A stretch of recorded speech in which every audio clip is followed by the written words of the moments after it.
Sumayin niyo ang pag-ibig at kapayapaan sa pag-abot. Mapagsa po kayo lahat sa aking anak.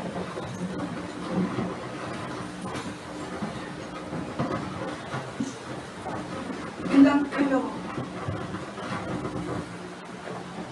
ay nagpapahalaga sa araw at oras na ito.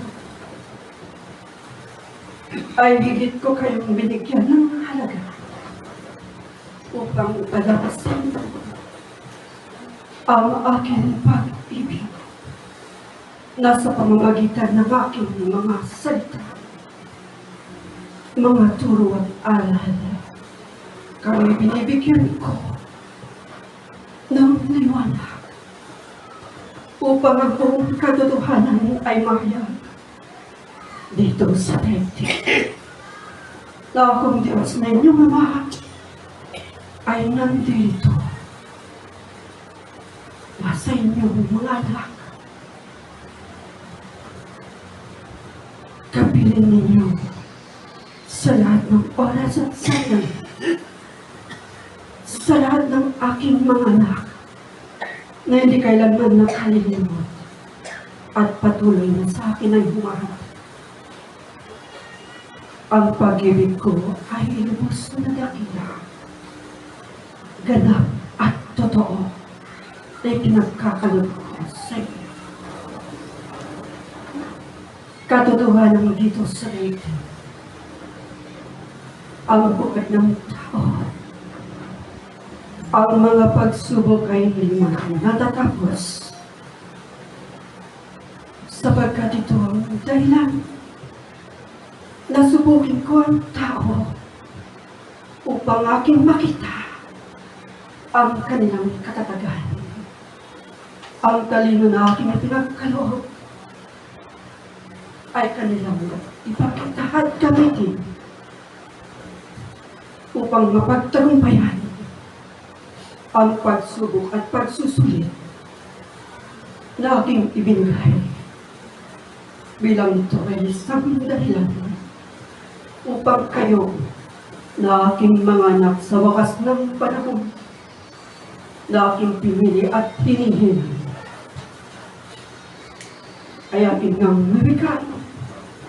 Kayo nga ba ay magtatagumpay sa laban ng buhay dito sa daigdig sa pananampalataya na aking pinagkaloob sa bawat isa upang ang aking dalang gantimpala ay mapasa inyo, mga anak. Kayo'y magtiwalang ganap.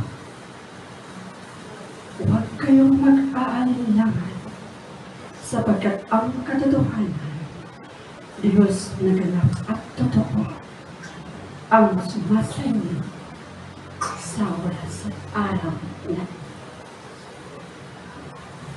sa aking mga anak na mga ilaw ng tahanan, ang aking pagbati para sa inyo sa araw na ito, ang aking pasasalamat sa tungkulin inyong tinanggap dito sa daigdig.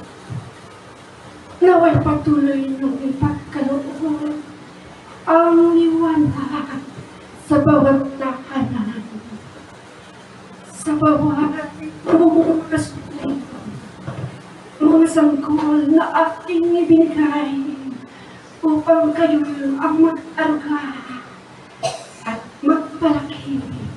At sila'y hubugin ninyo ang kanilang pagkatao mula sa aking mga turo at aral. Upang sa kanilang paglaki, sila din ay maging ganap, naharap sa akin, maglilingkod sa aking pagkadiyos. Kaya't kamtin ninyo ang biyaya at pagpapala na kayo'y aking pinagpapala sa lahat ng oras at sandali. Ang patuloy na buhay at lakas na sa inyong mga pagsisikap. Kayo aking binibigyan ng mga pagpapala mula sa aking lakas at kapangyarihan. Ang gabay at patnubay ay sa inyong lahat, aking mga anak. Ako'y sandali lamang na bumaba upang ipadama ang tunay na pag-ibig bilang ako ang inyong ama na sa inyo ay lumilinaw sa lahat ng oras at sandali. Maging matatag ang bawat isa sa inyo. Huwag kayong padadala sa mga tukso sa sanlibutan. Patuloy kayo sa pagsunod sa aking mga salita, sa aking batas panlinis na siyang susi ng inyong pagtatagumpay. Sa pananampalataya na aking ibinigay dito sa daigdig, upang sa pagdating ng araw, kayo ay aking makakasama sa aking kaharian. Ito lamang aking mga anak. Maraming salamat sa inyo. Maligayang araw sa lahat. Paalam.